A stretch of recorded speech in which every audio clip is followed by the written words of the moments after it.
Good morning, everyone. My name is Constanze Stelzenmüller.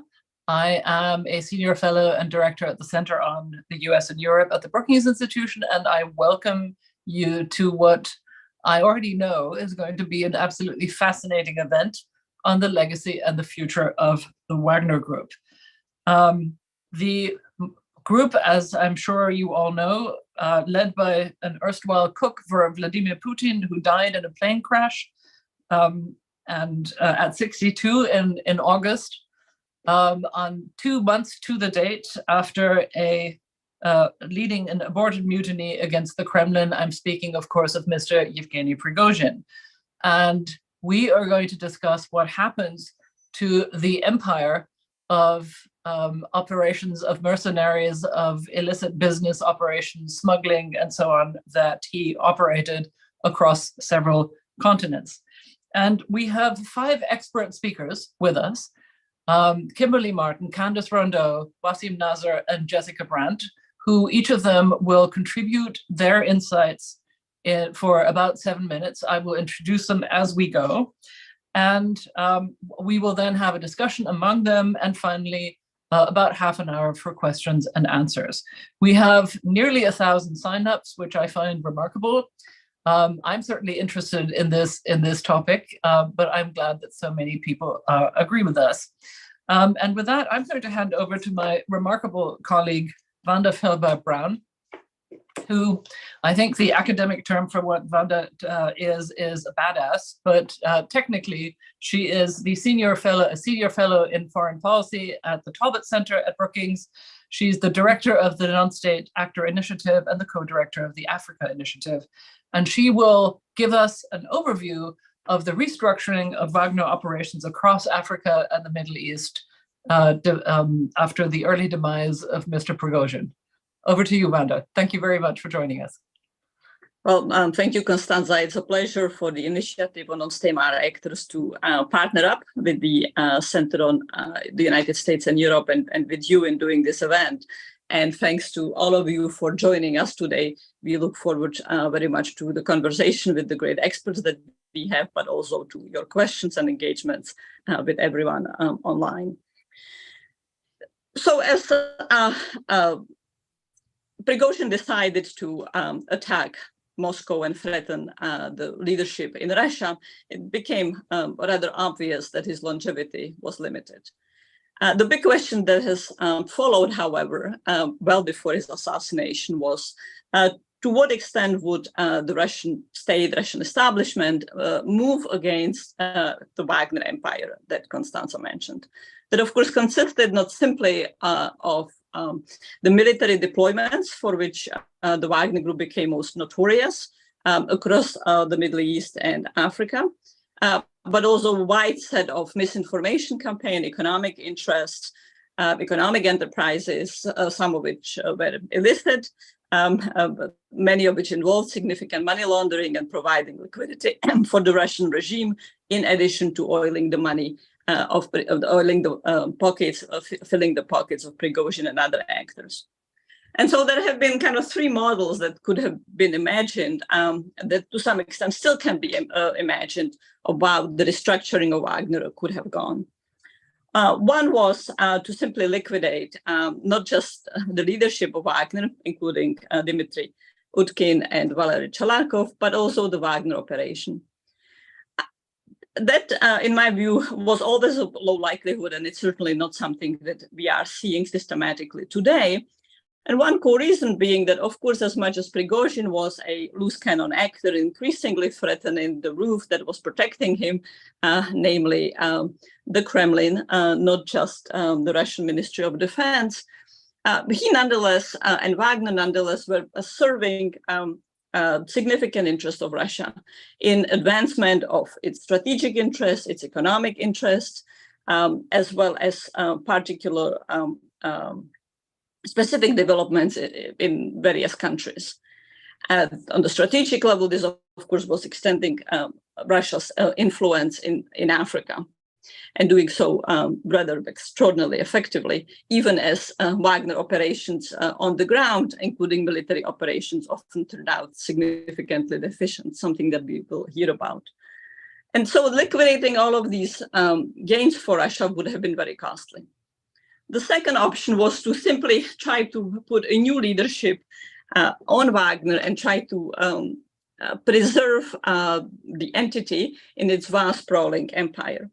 That had some advantages that would significantly reduce some of the management burdens for the GRU, for the MOD, as well as Russian actors, but still created the risk that a new leader from Wagner or from the outside would pose significant threat down the road to the Kremlin again.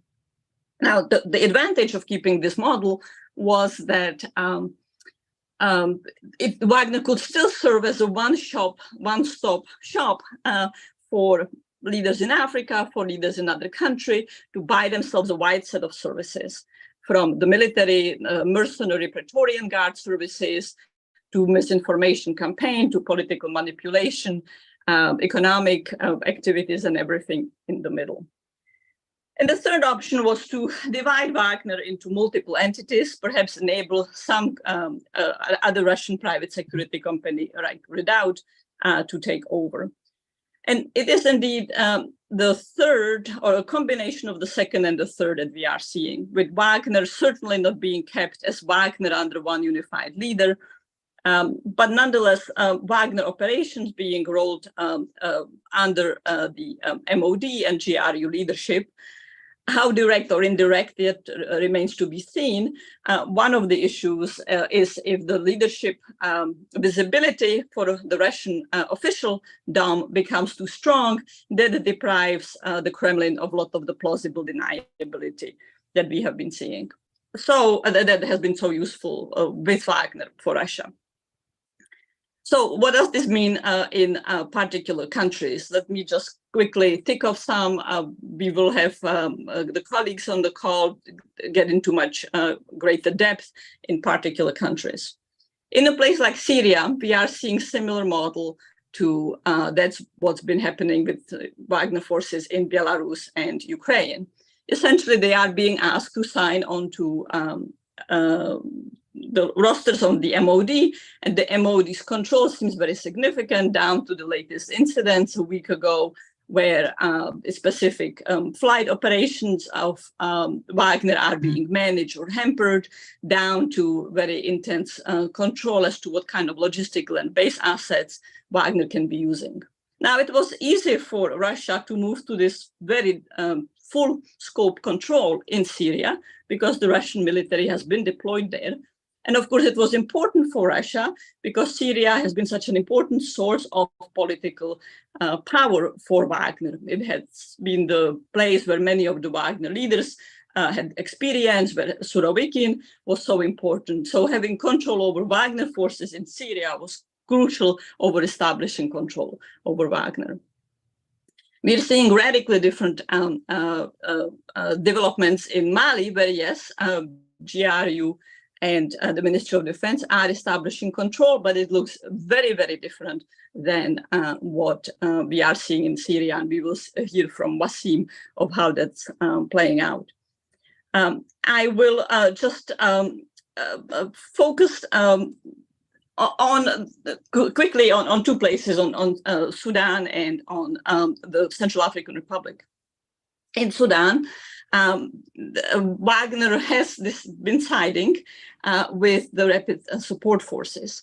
And that was a challenge for Russia, because Russia, the Russian government, the Russian foreign ministry, had, of course, ties to Burhan as well, and were trying to straddle the divide and not to allow themselves to be sucked into a civil war.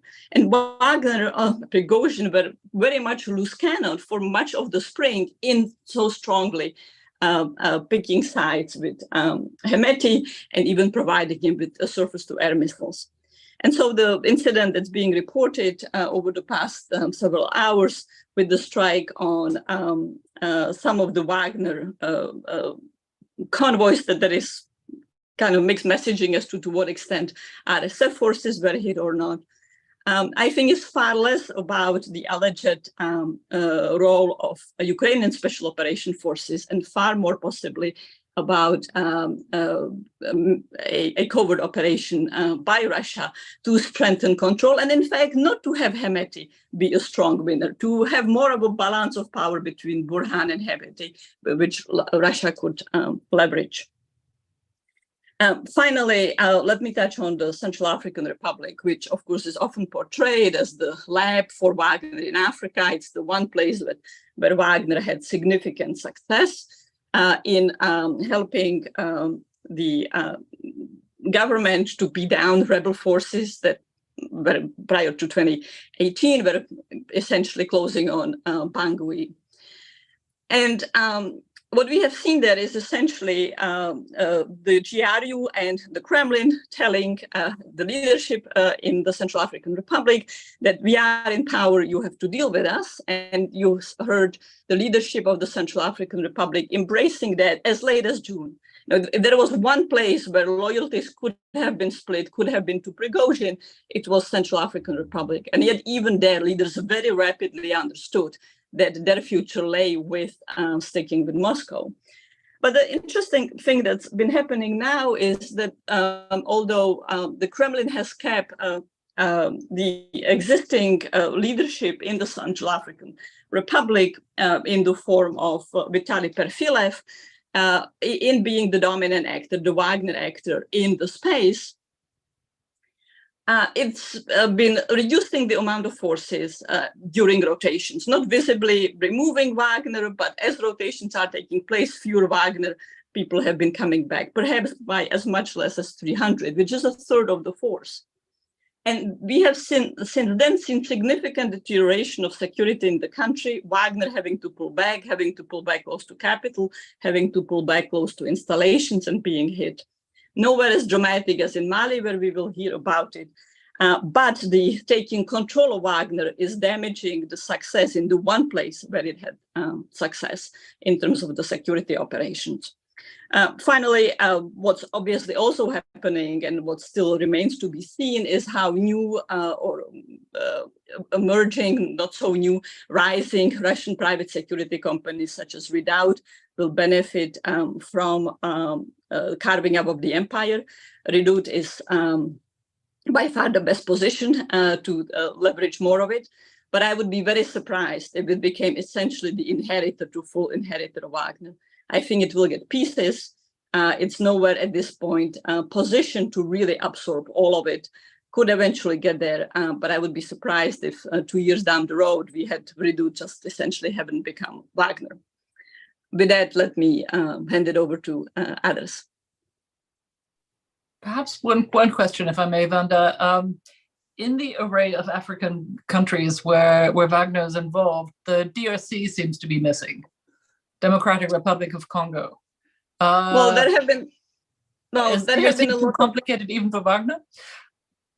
Well, there have been a lot of rumors as to whether Wagner is there. The problem is that in a lot of the reporting, locals tend to call Wagner any white private security company that has East European accent.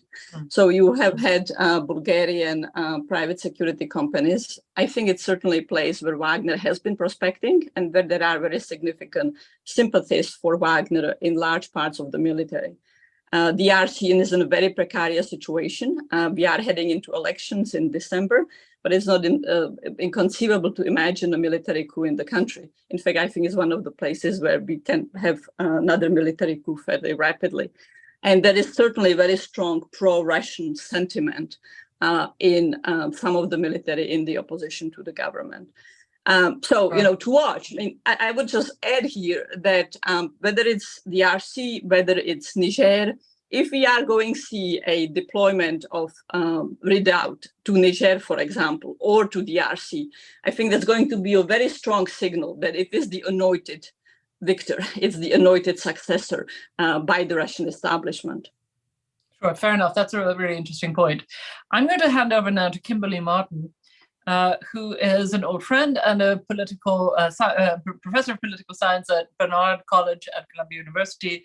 And she will talk about Wagner and similar groups and their murky relationships with Russian institutions, especially the MOD and GRU. Thank you. And over to you, Kimberly.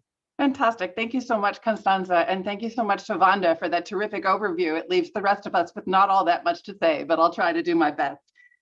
So the one thing we have to keep in mind is that the Wagner Group was never a private military company in the way that it is understood other places in the world, and it never was really a mercenary outfit. It always had a very deep relationship with the Russian Defense Ministry, and especially with the Russian Military Intelligence Agency, the GRU. There's evidence that the GRU actually was responsible for the creation of the Wagner Group. Certainly they trained next to the GRU Special Forces base in Malkino, Russia, up until the time of the mutiny when that base ended up being closed. They were flying on passports that had similar numbers to GRU passports. When they were going into Africa, they were reliant on the Russian military base in Syria, often using Russian military transport. In many cases, not all cases, using Russian weapons. Sometimes they used Russian-made weapons that were provided by Russian allies. But there was nonetheless a very close relationship with the Russian military and the Russian GRU. And that sort of brings up the question of what did it mean when we have Yevgeny Prigozhin saying that his mutiny is taking place because he didn't want to sign contracts with the Russian Defense Ministry. And we don't know for sure, but my guess is that there were already a variety of contracts that involved various Russian state actors. And the reason that Prigozhin was so angry is that he was going to be cut out of the contracting process. And that what it was really all about was money and the significant chunk that he was probably taking out of each contract that was signed that would now be going over to other people. And that's probably money was at the root of what was happening. So what have we seen since then? There had been some thought among analysts of Wagner that they were so loyal to Prigozhin that they were never going to be willing to make any changes after Prigozhin was first starting to be sidelined after the mutiny and then after he was killed. And I always had my suspicions about that, because it always seemed to me that the people in Wagner who would be most loyal to Prigozhin were the prisoners that he had gotten out of prison in order to fight in Ukraine, who were now all located in Belarus, as far as we know. Now some of them are going elsewhere. But that the people who were in Syria and Africa would have looked at Prigozhin as not being all that much of a figure to be loyal to, because he has no combat experience. And here he was making money off of them, putting their life on the line, with them not getting the same monetary rewards that he was. And so it always, I always had my suspicions that getting rid of Prigozhin would not actually change all that much in terms of the relationship with the Russian state. And in fact, what we saw in Syria is that apparently at the time of the mutiny, people were given a choice. Do you want to sign a contract with the Ministry of Defense or do you want to go home? And there was a chunk of people who went home, but it was not anywhere close to the majority of people in Syria. So most of the people in Syria were willing to sign the contract with the Ministry of Defense and stay on. And that indicates that they weren't all that loyal to Prigozhin. And as Wanda was saying, we've also seen the same thing in the Central African Republic. There have been some people who've left. I am not convinced that Wanda's interpretation is necessarily the best interpretation about why the group left, that they were leaving because of a strategic plan by the Russian state. I think it may have been a similar situation to Syria, where they were given a choice about what they wanted to do. Did they want to sign on with the Russian state, or did they want to go home? Because we also saw a significant group coming into the Central African Republic at the time of the presidential referendum that was happening there. But anyway, we do know that some of the high-level Wagner commanders are still in the Central African Republic, which means that they were not so loyal to Prigozhin that they insisted on going home. But then the question is, what does it mean to sign a contract with the Russian Ministry of Defense? So the GRU might be a very good organization for Wagner to be associated with, because a lot of their activities have been the same. The GRU, dating back to Soviet times, was responsible for leading foreign influence, political influence operations. It's been responsible for outreach to foreign militaries and engaging in training. It's been responsible for foreign combat support to Soviet and then Russian allies. And so those things make sense for the GRU to be involved with Wagner with. But an awful lot of what Wagner has been doing in recent years is not combat, and it's not even military training, although that's been part of what they've been doing in some locations. They've been doing guard duty for installations that were associated with both Prigozhin's interests, but then also other interests that were from the Russian state. And the GRU, at a time when Ukraine has to be the most important thing that is happening for Russian defense concerns, does the GRU really have the bandwidth and the resources to take over commanding and managing guard duty? And my guess is that probably that's not the case, and that signing a contract with the Ministry of Defense doesn't necessarily mean that the Ministry of Defense is in command in all cases. And so some of the things we've heard in the press about Abrayanov becoming the commander of Wagner is probably not correct. And some of the other things we've been seeing where people have been saying you can divide Wagner into its military part and into its commercial part is also not correct, because the security part and the commercial part were enmeshed with each other. It was not something that's easily separable. And so what I would be looking for in Syria, we have the example of close Putin crony Gennady Timchenko having used Redoubt, the Redoubt forces that Wanda was talking about, doing guard duty for his oil and gas facilities for many years. It would make sense in that kind of a situation that maybe Redoubt in Syria will take over the part of what Wagner was doing that was not combat in Syria, but that instead was guard duty over oil and gas facilities.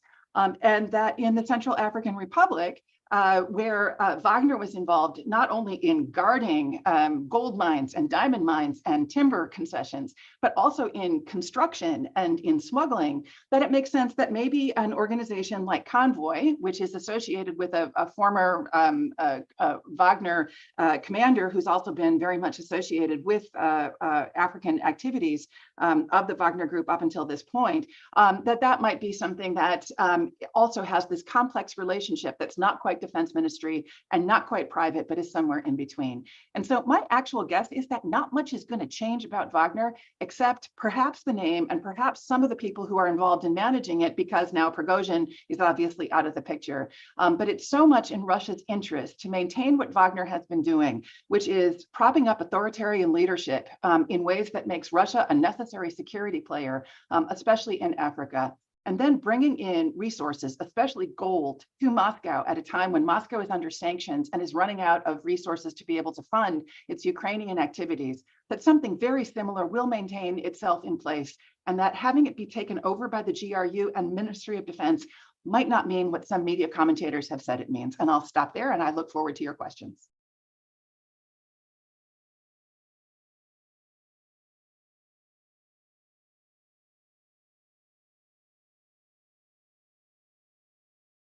Constanza, I think you're on mute. I'm sorry, I'm an idiot. Years of this and I'm still doing it. Forgive me. I said I was minded that this sounded like a dark side of the moon version of a corporate strategy discussion, which is quite entertaining in itself. But it's also obviously raises the question of how we know these things and how we how we base our judgment. I would be quite curious at some point in the discussion to hear you talk a little bit about that. But let us move to Candace Rondeau, so that at least I get creditably to through the panel without losing control completely at this point. Candace, you are the senior director of the Future Frontlines program at New America, and also a professor of practice at ASU Arizona State University, and you are going to tell us about Wagner's operations in Europe, which I think at this point means Ukraine. I'm hoping it means Ukraine, but tell us more. I'm, as a European myself, as a German, that is obviously an angle that I am especially interested in. Thank you. Thank you. Thanks for having me. Well, I'm going to talk a little bit more broadly than just about Europe, if you don't mind, because it's kind of hard to talk about this organization in the confines of one jurisdiction. Important to remember that, as Kimberly just pointed out, the Wagner Group, past, present, and future, has a great deal of continuity with itself, but also with some of the purposes and missions that the GRU has performed for decades and decades, even going back to the Soviet days. So important to remember that we should expect to see much of the contingency and the leadership and the purposes and the missions really to be more or less the same. And what were those? I think we had sort of three overlapping purposes and missions. One was to provide cover for logistical operations, primarily initially to the littoral areas of the Black Sea and the Mediterranean. And in particular, many people sort of date the beginning of the Wagner Group to 2014. In actual fact, their origin really begins with the Syrian Express, which started around 2013-ish. If you think about what was needed then for operations in Syria, it was an operable naval logistics base. And in 2013, Tartu did not look like what it was supposed to look like, and paramilitary forces associated with Timchenko's firm, Stroytransgaz, as well as Rostec, were sent in to make sure that Tartu was operable. And after that, of course, as the war expanded, their remit expanded. Some of those paramilitary forces were associated with the Moran Security Group. Some were associated with Redoute. And in fact, almost all of them were co-located in the same place, in Homs, in a place called Al-Shair, at the Hayan, actually, gas facility. So important to remember that actually that broad kind of umbrella organization structure has been there for a very long time. Redoute oftentimes traded fighters. That is, you find today in what we would call Wagner's leadership. And it should then difference between the two. Has there always been a difference between the two? Forgive me if I interrupt you. You are breaking up a little bit. Is that me or is everybody else hearing it as well? Yeah, right. All right. Well, I'll do my best. I'm not sure if there's. Thank you. We'll plow through. I will just give you signs. Maybe I'll cut in and ask you to repeat something important if you've broken up badly, and we'll take it in stride. Sorry, just wanted to make you aware. Thank you. So purpose number one was to provide cover for logistical operations, to ensure that there was no interdiction of Russian shipments of goods and services, particularly in the energy and arms sector, to places like Syria, and then, of course, onward to Libya. And of course, that remit expanded as Russia managed to push its way into the Central African Republic and subsequently into Sudan and Mali and so forth. The second purpose was to ensure stability of Russia's position in the energy market and in the arms market, keeping in mind that Russia is a place that cannot, even today, survive unless it has dominance in the energy market, particularly in fossil fuels, and unless it has dominance in the arms market. That dependency is longstanding, hasn't changed. That might be counted as one of Putin's greatest failures as a leader, as he's been unable to transform the economy of Russia in a way that recognizes the need for a diverse economy and has been unable to break with the resource curse that Russia has been laboring under for at least 80 years, if not more. Obviously, the third purpose was to project power and brush back, Western and NATO forces in a variety of places, but chief among them being Ukraine. We all know this now, okay? But I would argue also in the lead up to the full-scale invasion of Ukraine, an important purpose of the Wagner Group was also to mobilize forces and to provide a kind of shining model, a shining example of a premier elite fighting force that would attract young men, fighting age males, who would join up just in time for the launch of the offensive in February of 2022. And we saw this in our work when we saw the social media footprint of Prigozhin's various Kontakte channels, Telegram channels, an extremely large recruitment and advertisement campaign that started about a year before the actual invasion. So clearly preparatory and important for mobilization of forces. But as we all saw, it also served the purpose of kind of mobilizing sort of the mental shift for a lot of Russian ultranationalists. Unfortunately, it failed to unify those ultranationalists. And part of, I think, what Kimberly just mentioned in terms of the kind of fight over the money was a little bit about the divisions between ultranationalists who could benefit from this model of economic development that Russia has chosen for itself, be it rogue or otherwise, everybody, Igor Strelkov, Ramzan Kadyrov, Prigozhin, they all benefit from this model, and they have done for many years. Prigozhin actually was sort of newer amongst the three to that market, and became a dominant player because he's very good at sort of stage setting, and he had a lot of practice with that as a caterer. So what's happening today? We already know that there's a leadership shift. So we're looking at Belarus. Yes, thousands of prisoners are still operable there in the cantonment in Sipovichi. And we assume that their purpose is to do a couple of things. One, as they state, to shore up and help Belarusian forces, special forces in particular, train for what might be a future confrontation on the border with Poland and with Lithuania. But also, again, to project power.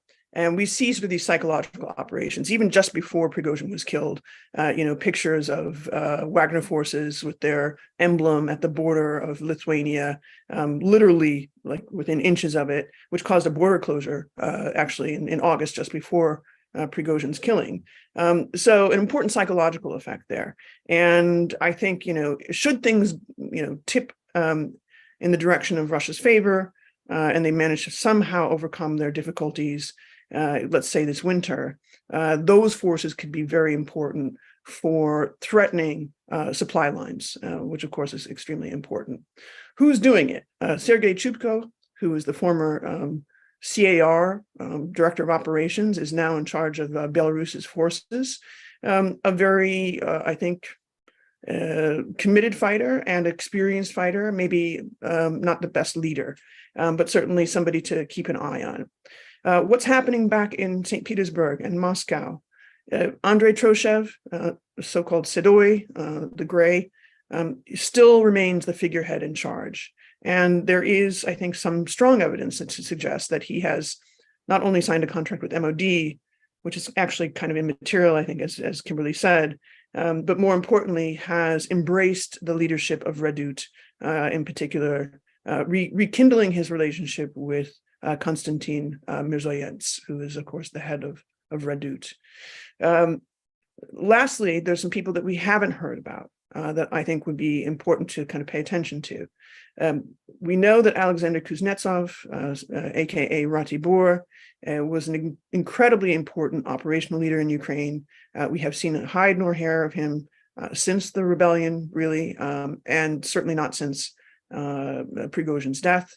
So if we see him popping up, we know, I think, that we're seeing kind of a new leadership take place, or sort of a full transition take place.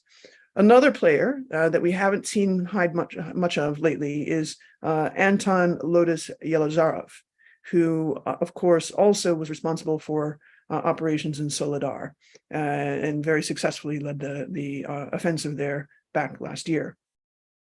If we see these two pop up, it should tell us that more or less the gang is back together. I want to point out something that people kind of often ignore. Every single commander that I've just mentioned, Troshev, Yelazarov, Kuznetsov, Chubko, Mirzoyants, they are all members of veterans associations that fall largely under the umbrella of the VDV Union of Paratroopers.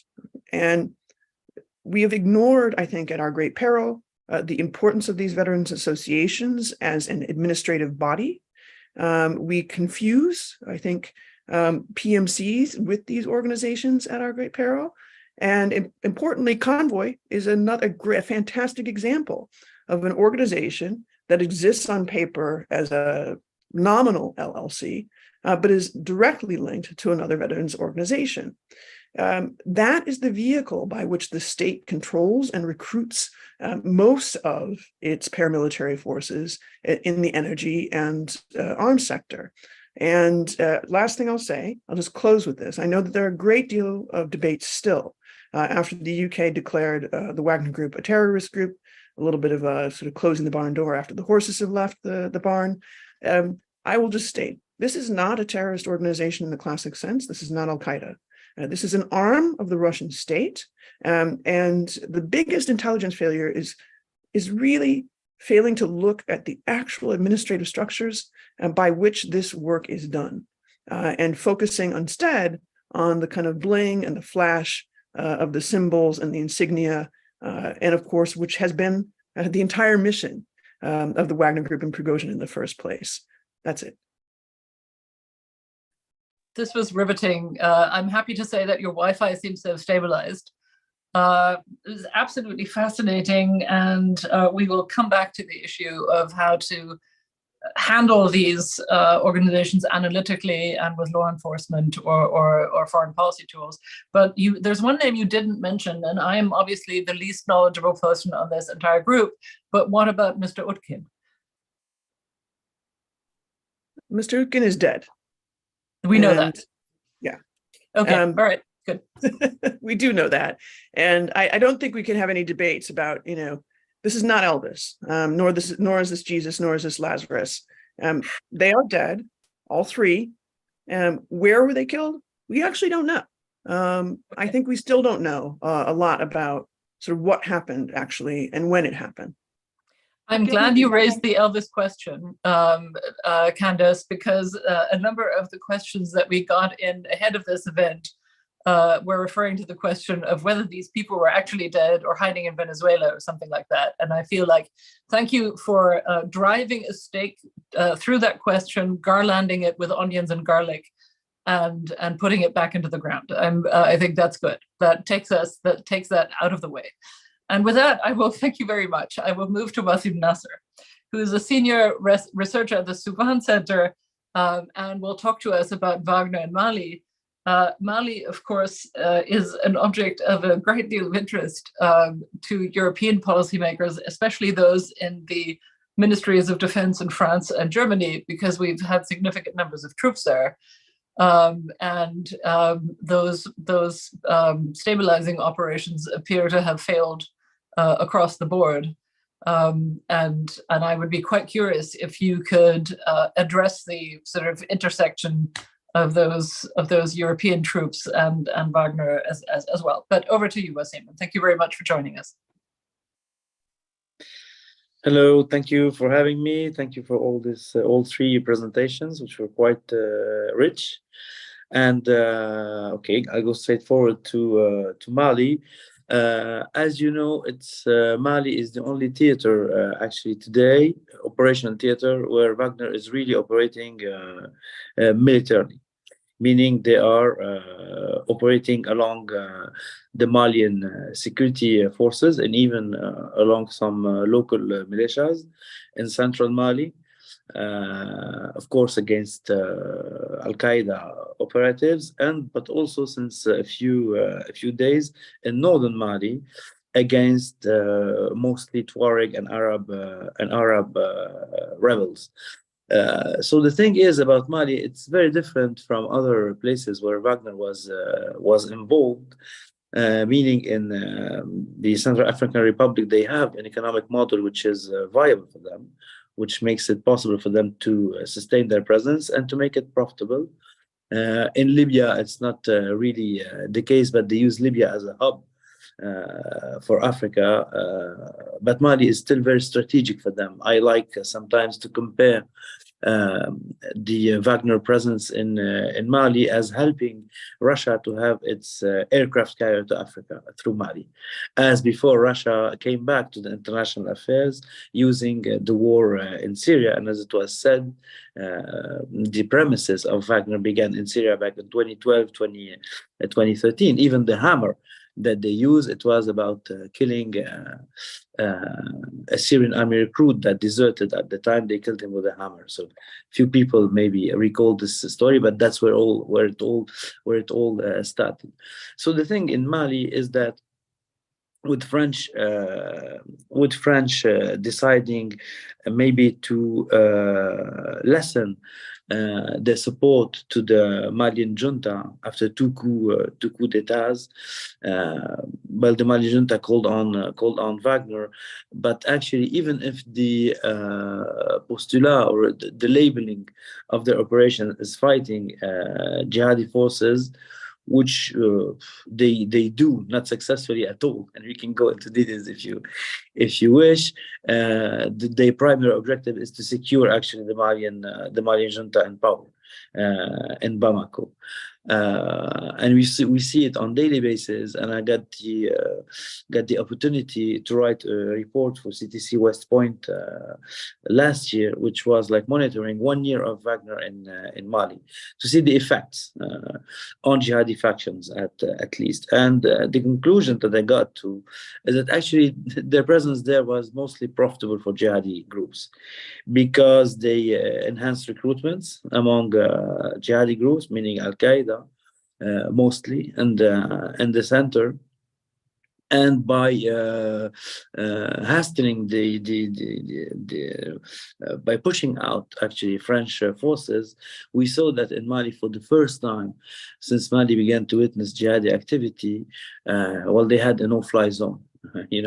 Meaning that there was no more aircrafts in Malian skies, no more drones, at least to hit, no more drones to hit, no more special forces on the ground. And we know the way that they were operating, Wagner was operating, it was mostly like hit and run, meaning they go into a location, they try to find some jihadis, they kill some, they kill many innocent people, human rights abuses, and then they leave. And the next day, jihadis come back. And you all heard, of course, of the massacre of Moura in Mali. And I worked on this issue very closely, and it was like it was a massacre that went on for 5 days actually. And we all talked about the massacre, hundreds of killed, no result at all. But few people know too that the jihadis came back the next day, meaning that they are not ensuring territorial gains for Malian government, meaning Wagner operatives, and neither territorial control. So their involvement in Mali isn't at all a success if you look at it from the counterterrorism perspective.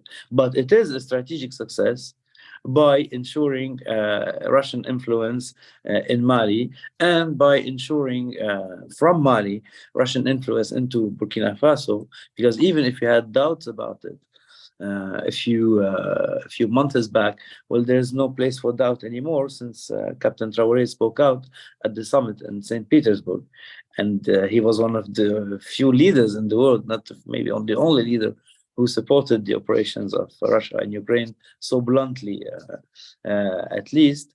And we saw also how the Malian junta is playing also to enforce the junta in Niger today, because a few days after the coup in Niger, General Modi, who was the former head of chief of staff under President Bazoum, went to Bamako and met with the Wagner representatives. And we saw that a few days back, less than a week back, we saw this new tripartite agreement that was made between Bamako, Ouagadougou, and Niamey, with two important articles in it. One meaning, of course, if any of three countries is attacked, well, the other country will get involved to defend them. We could think of a CDO, of African operation to restore Bazoum in power. But there's also another article which says if there's any rebellion in one of these countries, the other country can get involved, and which makes us think about the actual rebellion today in northern Mali.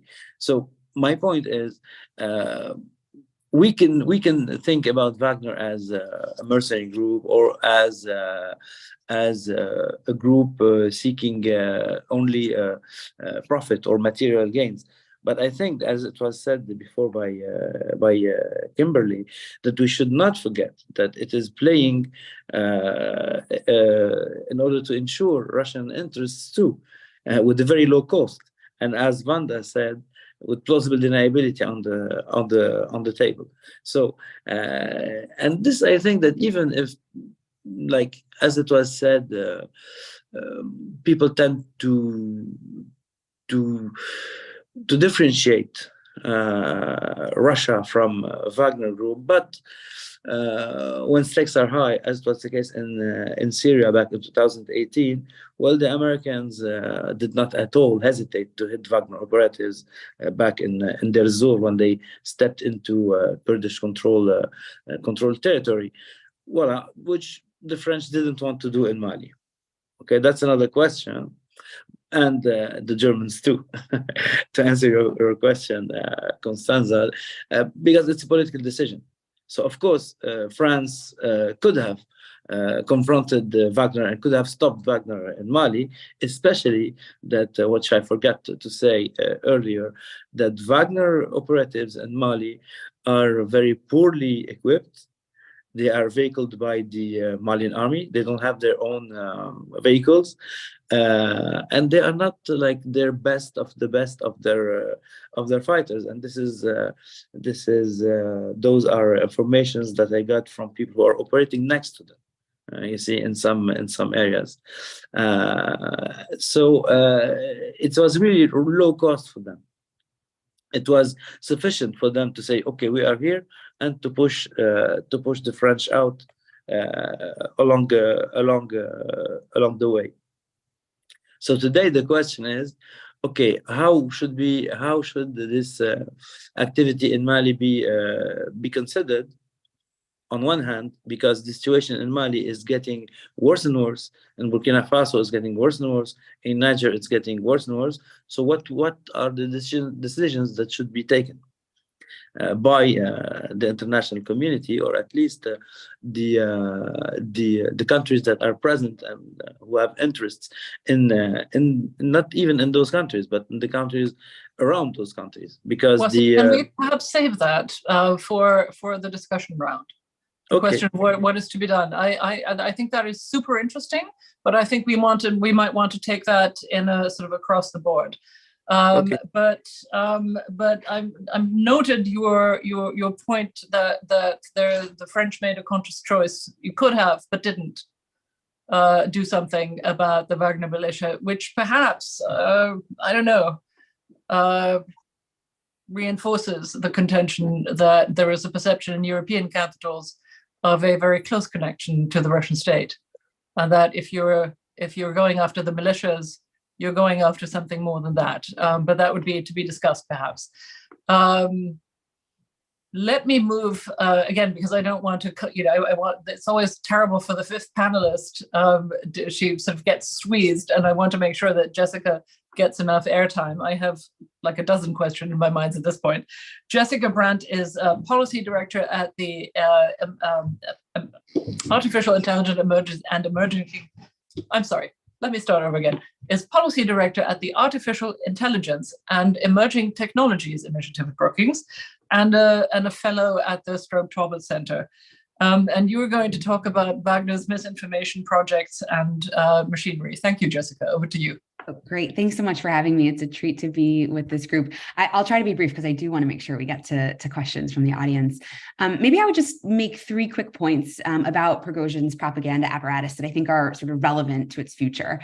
The first is that its activities, I think, really illustrate the multidimensional nature of Russia's interference activities generally and its information operations specifically.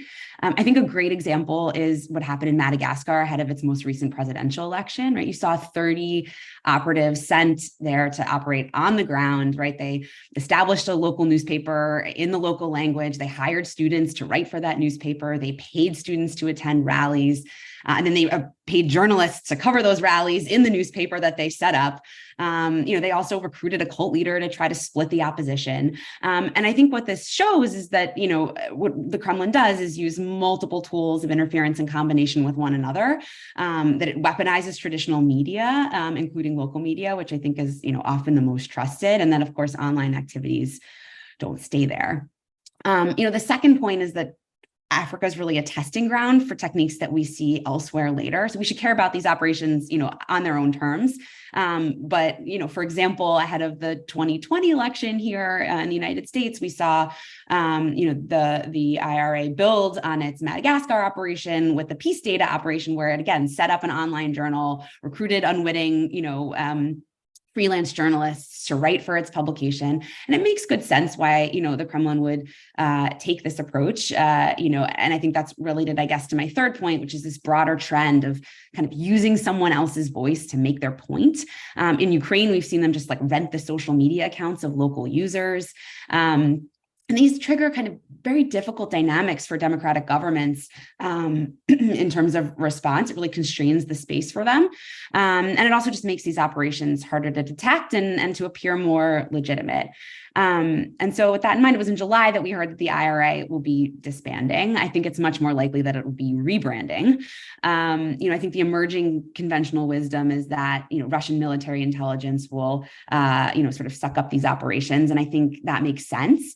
For two reasons. One is that these assets serve important strategic interests of the Kremlin. That hasn't changed.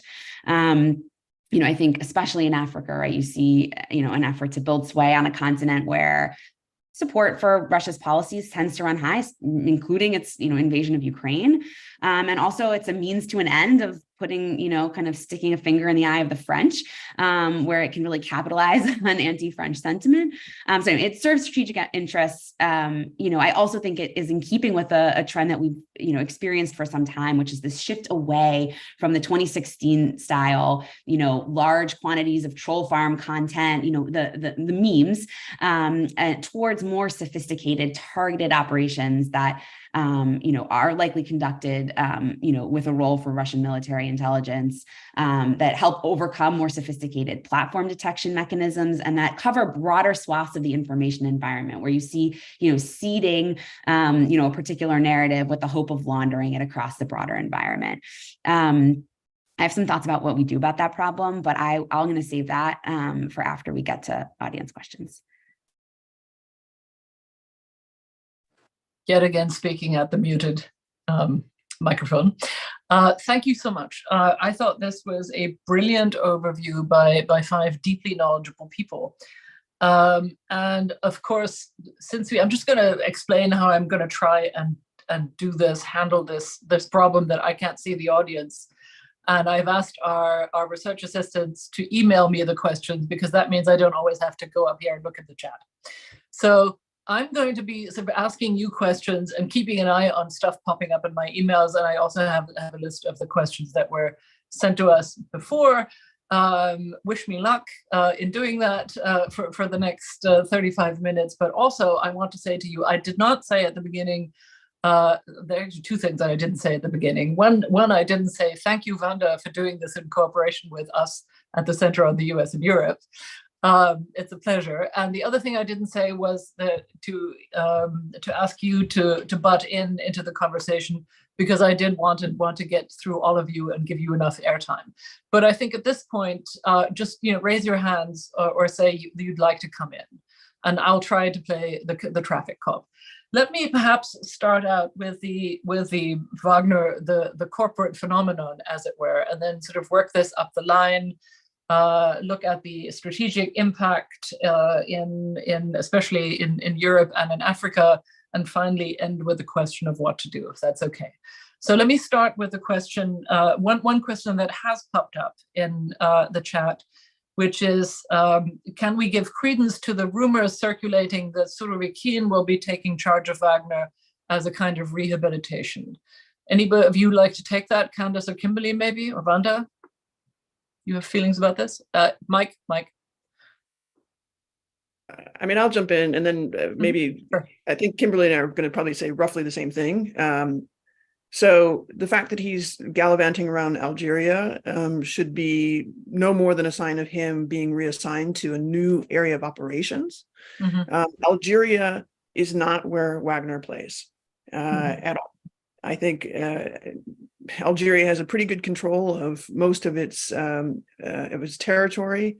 If anything, Algeria plays an important sort of logistical hub for vacation at best. For some of the forces there. I don't see Surovikin being rehabilitated to take over the Wagner Group anytime soon. And I think we really need to stop talking about the Wagner Group as an extant organization. It simply doesn't exist anymore. And when it did exist, it was a little bit of a kind of Potemkin village. Most of the shell companies that Yevgeny Prigozhin were operating kind of fell under his sort of very large empire, a couple hundred different LLCs, easy, many of which we don't actually still know what they did, which contracts they let with the MOD and other services. So important to remember that there's really just no space for Surovikin here. This is GRU; it always more or less has been. I think that there was a moment in the beginning of the evolution of this deception operation, where the FSB in particular played a very important role in design and management. I think that's pretty clear from some of the information that we've seen. But ultimately, this is a network of corporations, mostly shell companies, that primarily services Garnizon, which is the procurement arm of the MOD, and services the federal military. Now you're breaking up again a little bit. Commission, basically. Okay. Can you hear me now? Yeah. So important to remember that there actually is a bureaucratic structure. It would be very unusual for Surovikin to take over because of where he sits within the conventional forces. He is not part of the GRU, as far as we know. I don't think there's any transition. I don't see him getting some sort of a special reward for what is starting to look like a failure on a few different fronts. We see a breakthrough of Ukrainian forces through some of these Surovikin lines in Ukraine, in Donbass area. We see the complete dissolution of essentially the deception operation that Prigozhin was running, largely because I think Surovikin could not find ways to rein him in, and maybe even became enamored of some of the kind of social capital that came with being associated with an elite force that actually did function, as opposed to a conventional force that does not function. So I just would caution that there is a reason, and I think maybe Kim and I disagree on Avianov's purpose. It may be a temporary purpose, but his purpose is real. There's a reason that he is being trotted out at these meetings, and he's being pointed to by Putin as somebody for the moment who is in charge of security, as Putin put it in that very famous conversation while in St. Petersburg. We should pay attention to that. And interestingly, Putin is actually starting to talk much more openly. We've seen that again since the mutiny. He's been forced out of his comfort zone when it comes to this deception operations. And I would argue, actually, that reflects maybe the utility of plausible deniability where this particular set of forces is concerned is simply not there anymore. I mean, what would happen if the United States or France, as Wasim pointed out, or Germany decided to interdict any one of the logistical lines of communication that Russia is running using forces associated? Now you've frozen, Candace. Can you repeat that? Or RSB, or yeah. Can you hear me now? Yes, I can. Sorry, I don't know. Image is okay. You're back. It's defrosted. Anyway, so I'll just wrap by saying I think that it's important to keep in mind that there's a limit to what plausible deniability can do for Russia, and I think it was reached the moment that Prigozhin declared mutiny, right, and decided to march on Moscow. It really doesn't have much more utility anymore. Now everybody fully understands because Putin has said, these are our guys. We have been paying for them. We will continue paying for them. And now we have some new people in charge. So you have to ask yourself, logically speaking, what would it mean for any European or North American force to interdict the logistical lines that the GRU has put in place? Okay, we will come back to that question, which is a very interesting one. And probably I can imagine European capitals in which the mere question would make people exceedingly nervous. But Wagner, you've raised your hand. Thanks. So I agree very much with the analysis that Surovikin having hummus in Algeria doesn't mean very much. And that I wouldn't read it as his rehabilitation. I want to come on the larger issue, though, of how the Russian establishment, the Kremlin, the GRU, manages the relationship with Wagner, or what was called Wagner. So I think there is no doubt that you had very close operation establishment in GRU, right? I mean, I think kind of speculating that wasn't there, I think there is no evidence for that. So yes, clearly it was a close relationship. That does not mean that every element of every operation was decided or authorized by someone in the GRU. There was significant evolution power. And in very extensive, very large operations of this kind, you inevitably have local decisions. The big threat emerged out of the fact that Prigozhin came to believe that he was an independent actor, that he accumulated, that he started to believe the showmanship that he was putting on the road for the governments in the Central African Republic, in Syria, for the larger audience. And so what the Kremlin, the GRU, the establishment needs to figure out is how to square the three following issues.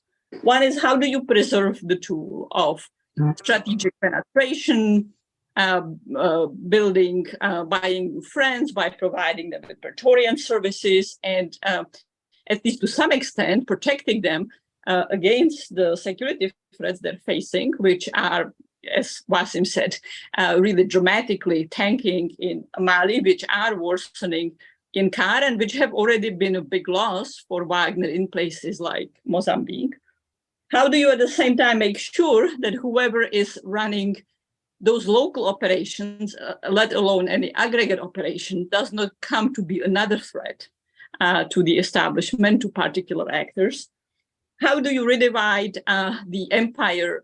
How do you recarve the empire without creating either too powerful political actors or too dissatisfied political actors within Russia?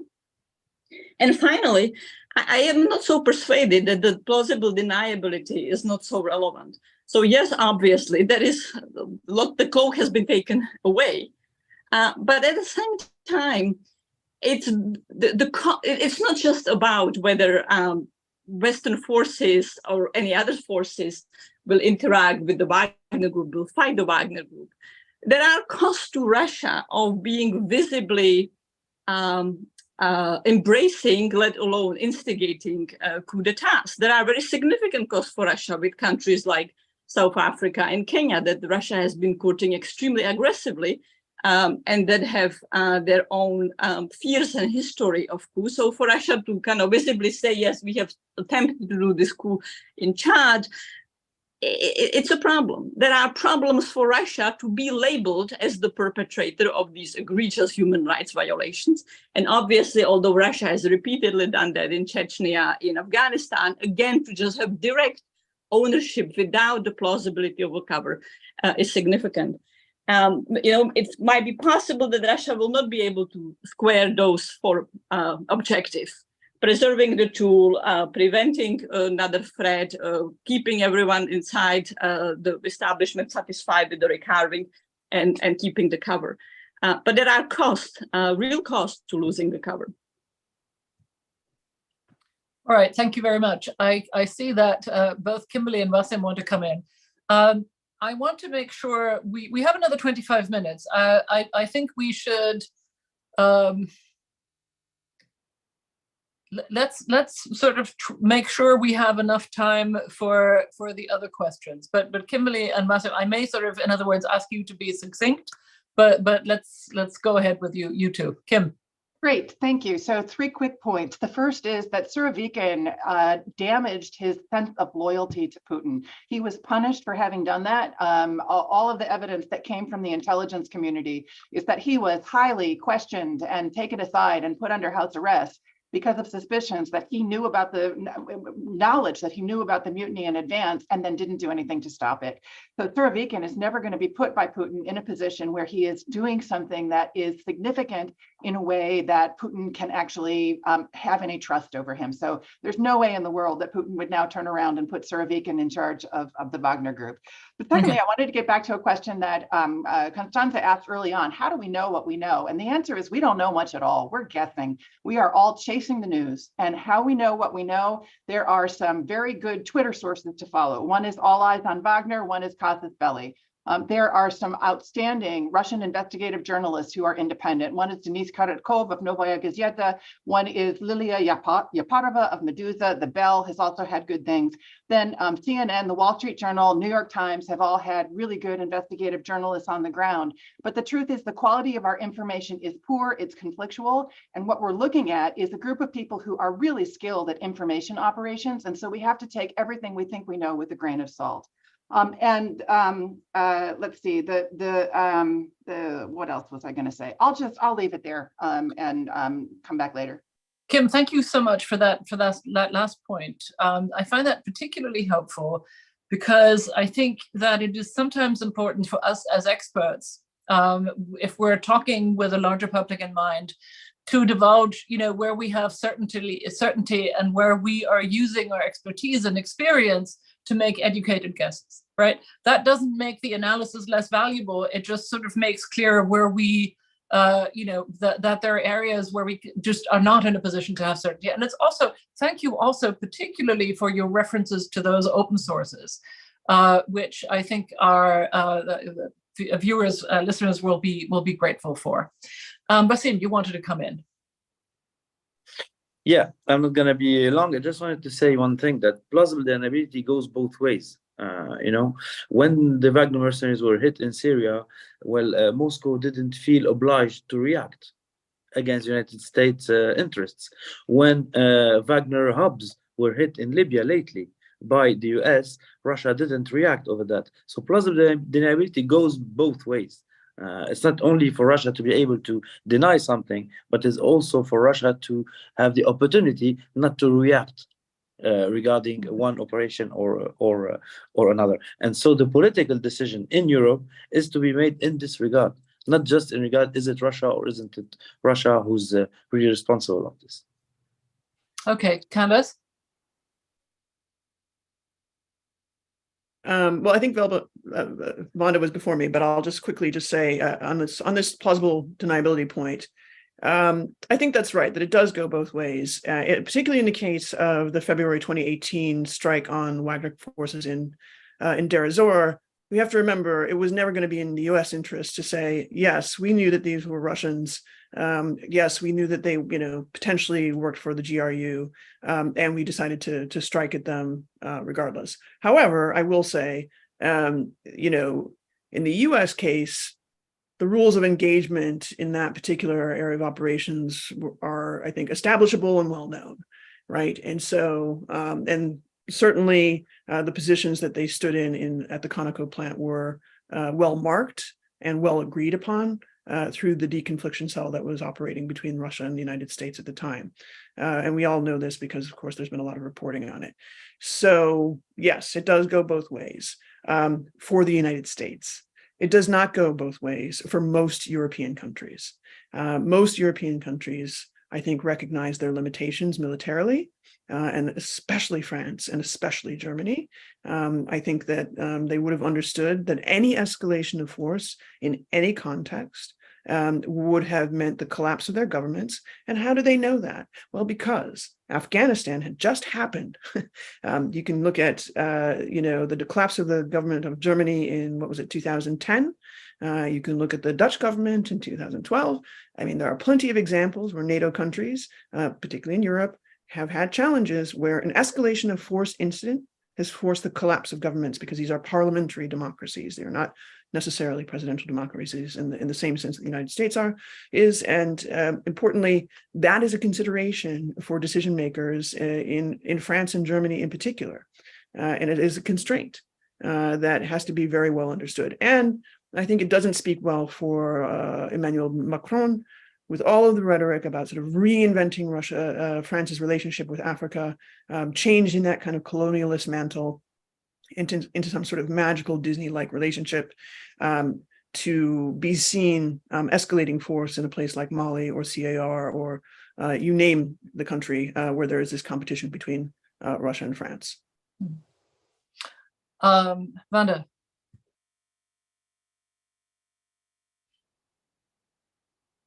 I would just quickly add to Kim's important comments that we are reading and interpreting the tea leaves, though presumably with some basis of knowledge of how to attempt to interpret the tea leaves, that we should also, I think, not overestimate the clarity, perfectness, alignment, monolithic judgments and decisions made on the Russian side.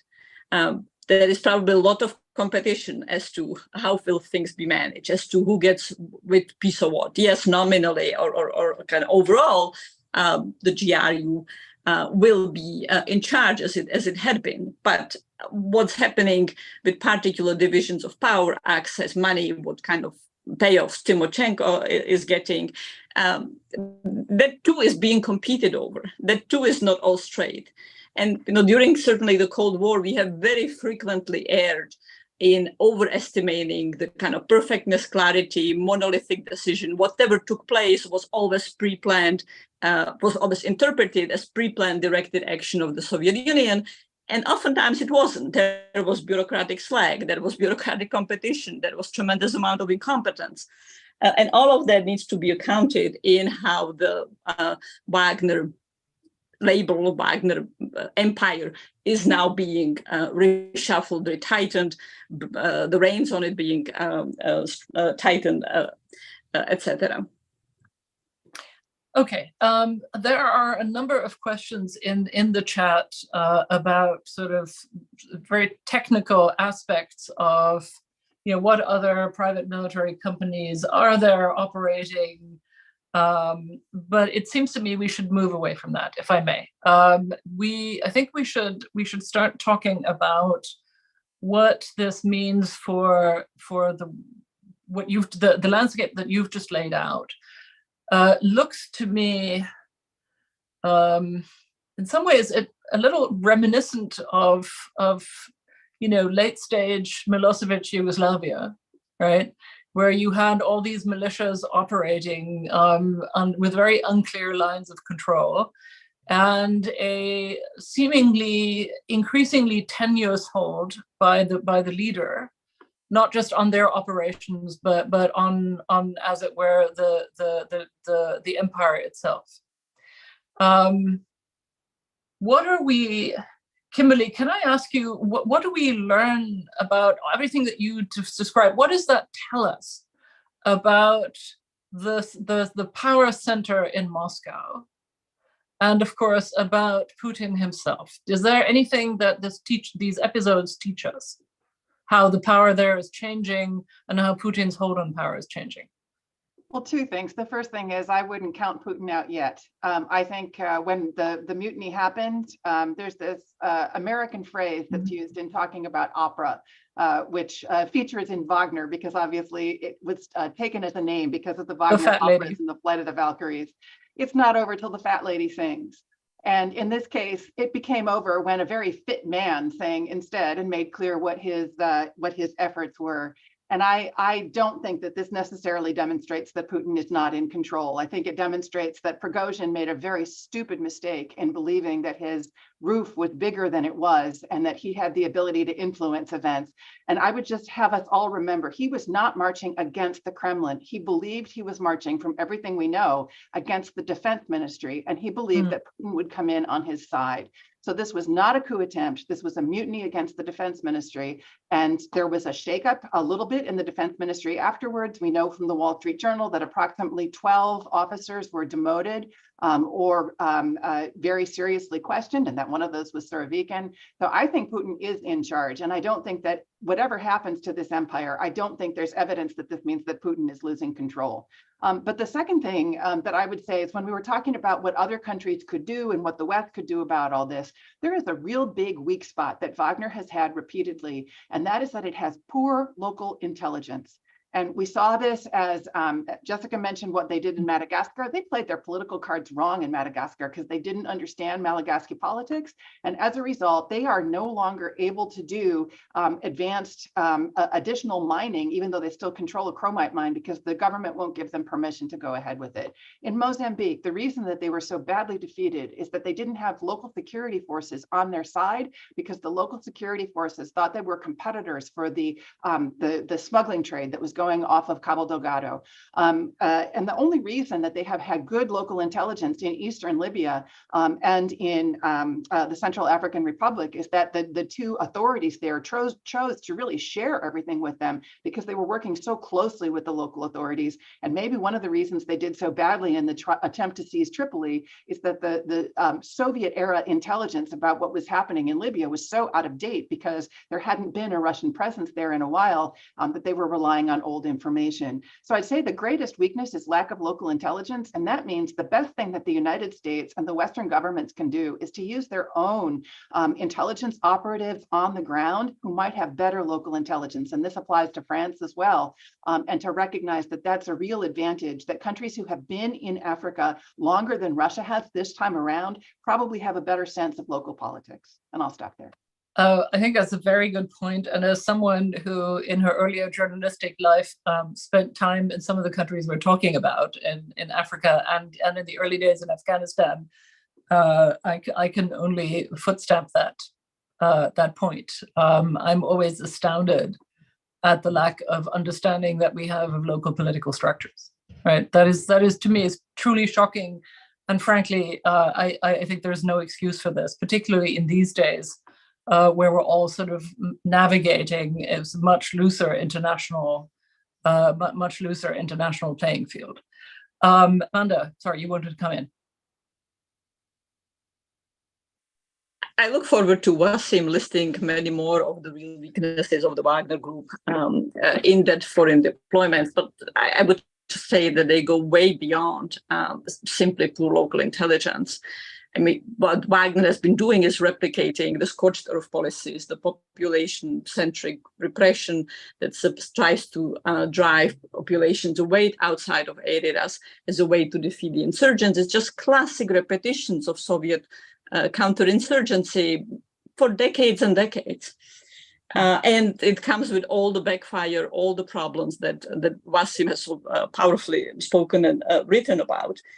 The one place where they were more effective was, of course, the Central African Republic. And that was a whole constellation of factors that had to do not just with the intel, with their use of the local militias, but also with facing a rather weak enemy. The enemy there, which is attacking Wagner and just recently killed several Wagner people, was able to keep one of the corpses, much still weaker than Janim or than the Al-Qaeda link or Islamic State linked groups in Mali, for example. So there is a whole set of weaknesses. The cloak that the emperor doesn't have anymore, it's the larger military effectiveness. That doesn't mean that Wagner is no longer attractive in Africa or for that matter elsewhere. It still provides Praetorian Guard services and it still provides military services without any regard for human rights, for civil liberties, for other constraints that the West imposes. But I want to add one comment here to the questions that we didn't get to, the rival groups, Redoubt, Convoy, Cossacks, etc. There is another new competitor for Wagner, and that's the Rwandan forces. For example, they have been deployed to the Central African Republic as Wagner is finding challenges there. They beat out Wagner completely in Mozambique. They are also becoming deeply intermeshed in local economies, getting access to local mining, local agricultural products, behaving in the same way that the Rwandan forces for a long time did in the DRC. I was about to say, they've been doing that for 30 years. And so watching the Rwanda has tried to have good relations with the West and with Russia, but there is now potentially a lot of friction going to happen in some of these places as the Rwandans are becoming rather ambitious in operating outside of their just immediate neighborhood. Interesting. That sounds like another event that we should do. We're 10 minutes out from the end of our session, which I'm going to have to enforce, not least because I will then have to go to a management meeting online. And I do want to ask one thing before we go into the last round, which is that most of you have said that what we are, for practical purposes, calling Wagner, with the caveats that Candace has introduced, serves Russian strategic purposes. Can we define what those purposes are in Africa with regard to the West and with regard to Europe? I would just note that the numbers of non-Ukrainian migrants arriving in Europe right now have been going up drastically in recent weeks. Should we connect that with this line of coups across Africa? And is that just a sort of collateral benefit of Wagner's activities, or is that driven by a Russian strategic purpose? Okay, Candace, over to you, and then I see Kim and Vanda. I have a feeling that we're all going to say more or less the same thing, but I'll try to keep it brief. Higher purpose, again, just coming back to the higher purpose of this sort of format of organization. Who are the companies that benefit most from the operations of paramilitaries? Gazprom, Rosneft, Strytransgas, a few others, but Rostec. All of them serve the state, and they are considered strategic companies. That is to say, they have a particular designation under the law that provides for them to deploy forces in an offensive manner abroad to protect the interests of the Russian state. And you can see those have not changed. They have not changed for 60, 70 years. They've been mostly the same. So, but I think one thing to point out in terms of sort of potential change and why Africa matters so much. Africa is one of the few places where you can operate in the open and not have too many consequences for this kind of aggressive extractive industry operations that we're seeing. It is one of the few places where enforcement of national laws around extractive industries, gold, diamonds, etc., is relatively weak in most places. The exceptions to this rule happen to be South Africa, right? Maybe a little bit Namibia, and maybe a few others, but there are very few exceptions to that rule. And Russia has made a concerted effort to keep on side those exceptional states like South Africa, like Kenya, for a reason, because they also benefit from, to some degree, from this kind of loose legal infrastructure and loose law enforcement culture that is so pervasive in the area of extraction. Why is the extraction so important right now for Russia? Because it decided to go to war when it did not have enough troops. That's basically what it comes down to. Russia has always said it wanted a 1 million-man army. It has never been able in the last 20 years to really truly reach that number in a stable sense. Russia has said it has wanted a contract-based volunteer army. It has never been able to fulfill its targets, which is why, again, we see a prevalence of backfill for VDV and Spetsnaz forces, particularly in Ukraine, and why we see this cycle, this kind of conveyor belt between these paramilitaries and those particular branches of the conventional forces. So I'll leave it there, but simply to say this services the economy and the sovereign wealth fund of Russia, first and foremost.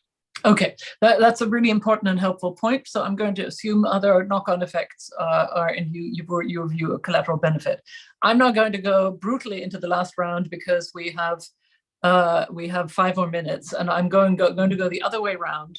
I would like you to focus on the question that I have unfortunately kept until far too late, which is what are the tools that the West can employ to contain the activities and the impact of Russian paramilitary entities in Africa and in Europe. And I'll start with Jessica. Great. I'm happy to offer some thoughts on this.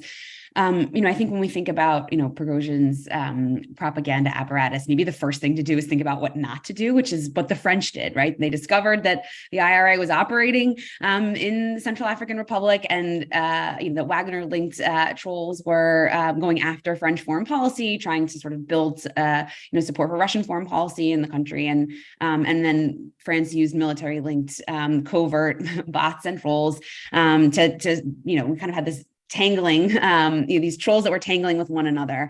I think that's like absolutely the wrong approach, in part because I think democratic governments do more harm to themselves and the power of their own ideas, their own soft power, and their sort of greatest assets in this contest when they behave in ways that ultimately pollute the information environment. I think a much more productive approach would have been to just expose Russian activity, to build partnerships with civil society organizations on the ground that could do that exposure work, to have facilitate exchanges with journalists, right? Again, like local media is what's being weaponized here, and it's also one of the most important assets that we have in terms of, again, exposing and identifying this activity. So again, like this is not really happening in a vacuum. Like the BBC is cutting dozens of African journalists, cutting its Yes, outlets in African absolutely. languages, right? And at the same time, we have Sputnik is repurposing its French language outlet away from an outlet targeted towards French audiences.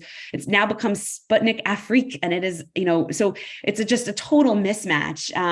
And so I guess also inherent in what I'm pointing to is that there are lots of roles here, like not for government. I don't think I think there's lots of reasons why democratic governments take a hands-off approach to the information environment. That's a good thing, but we need philanthropists, journalists, civil society groups to come in. Those are all activities that happen within the information environment. Just very quickly, let me just suggest that there's nothing that says that we have to respond to information operations, in kind or even in the information domain. We can leverage other assets at our disposal. Our cyber capabilities with all the right caveats, and our ability to sanction, and our relationships and partnerships. So I'll leave it there. Thank you. Yeah, Basim, over to you. Yes, well, I agree with Jessica, and what I wanted to say is that actually the rules of the game are totally changing, and democracies, of course, Western democracies, they still want to abide by their own principles, by their own ways of thinking in regard of those African countries. But as Candace said earlier, that France didn't want to be seen as the colonial France, etc., etc. Okay, we can think about this way, but at the end of the day, the Russian side is using Cold War manners in behaving in Africa, meaning like supporting coup d'etats or supporting juntas, while the West is seeing itself at the hands of the West. At least France, the US, and European countries are totally minded You see today, when you see, for example, a double coup in Mali, and France accepting 2 times the coup and still begging the Malian junta in order to stay, just to operate against jihadi factions. We saw it with the Traoré, 2 coups in Burkina Faso, Damiba, then Traoré. Traoré just took the TV station, and he was able to take power. You see, look at Niger, #1 ally of France and of the United States, 1,000 troops each. It didn't lead to anything.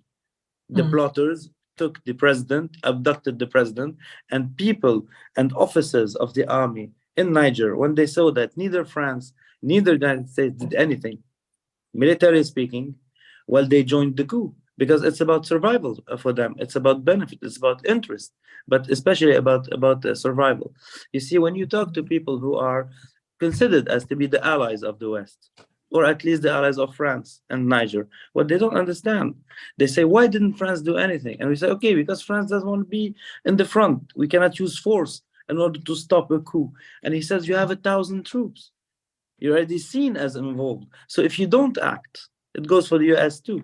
If you don't act, well, it is seen as weakness. And if at best it is seen as weakness, and at worst it's seen as treason. Treason regard our allies. You see, so it's a real dilemma today for Western democracies. Understood. And there's no easy answer. How to react to all this? It is not sufficient. Civil society, journalists, etc. When you have force being put on the table, you cannot negotiate or talk with someone who has Kalashnikov on the table and willing to use it. We're going to have to leave it there. It's already 9:30. I'm going to give the other 3 basically 60 seconds each. Candace, what to do? The medicine is exposure and accountability. Okay, awesome. Thank you. And accountability means what exactly? You were saying no terrorist designations. There are a lot of war crimes to account for, and they have to be accounted for at some point. That is the deterrent: exposure and accountability. Awesome. Great. Excellent. I think that's a very forceful and clear point. Thank you so much. Kim.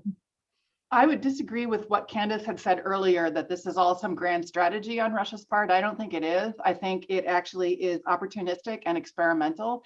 And the best thing that we can do is prepare ourselves for the fact that this is going to be happening in the future. And that means that we have to put more Western resources into diplomacy in Africa in order to show people that there is a clear alternative to Russia taking advantage of unstable situations.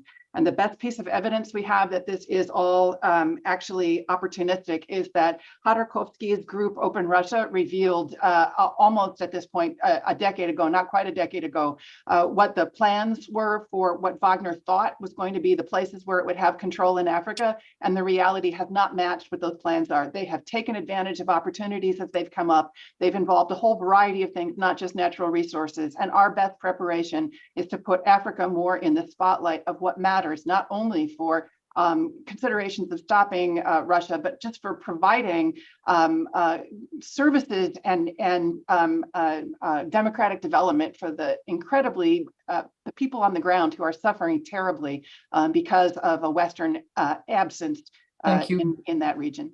Thank you so much. I think that's a truly important point. And again, one that I can reinforce from my own experience. Vanda, you get the last word. Well, what Kim just raised is, of course, the fundamental issue as US policy, US foreign policy has dramatically shifted out of the post 9/11 2 decades, out of that mode of focusing on terrorism and local stability and prioritizing overall very, very strongly China and Russia, and would have been even more China if Russia had not committed the massive strategic error and egregious invasion of Ukraine. And so one pitch I would make here is not to lose track of what is going to be relabeled as Wagner in Africa, where it really only rose to the focus of US policy when Wagner's operation in Ukraine were exposed in 2022 and heading into that. Prior to that, there was awareness, but it was low on the priority. All sorts of other issues would trump US focus on trying to counter Wagner in particular places. And the last comment I would add here is that we should certainly not fall into the trap that was so prominent during the Cold War of interpreting all issues going wrong locally, all coups, as being instigated by Russia or its proxy, Wagner or others. All of the coups that have taken place for their own very strongly internal reason, even as Russia was stepping in to take advantage and to position itself on the side of the regimes because it could uniquely do so. And this brings us back to the fundamental dilemma for US policy, which often is legislatively mandated. We cannot provide aid as a result of US law with putschists, with those who have seized power by coup. And yet, by simply not being able to have that engagement, we are left to watch as Russia moves in. So tough issues, tough dilemmas, the emerging for the United States in places from which it has wanted to focus elsewhere in the strategic domain. Thank you all very much for joining us. Thank you so much. Thank you to all of you. I've been a terrible moderator, obviously, but it seems to me that we will have more occasion to discuss this. You have all been terrifically well-informed, eloquent, and punchy panelists, for which I am grateful. That makes the moderator's work much, much easier. And I hope I see you again in these discussions. Thank you, Wanda, for cooperating with us. It's been a huge pleasure. And thank you to the audience for coming in with really good questions. Everybody have a great day, and thank you for joining us. Bye.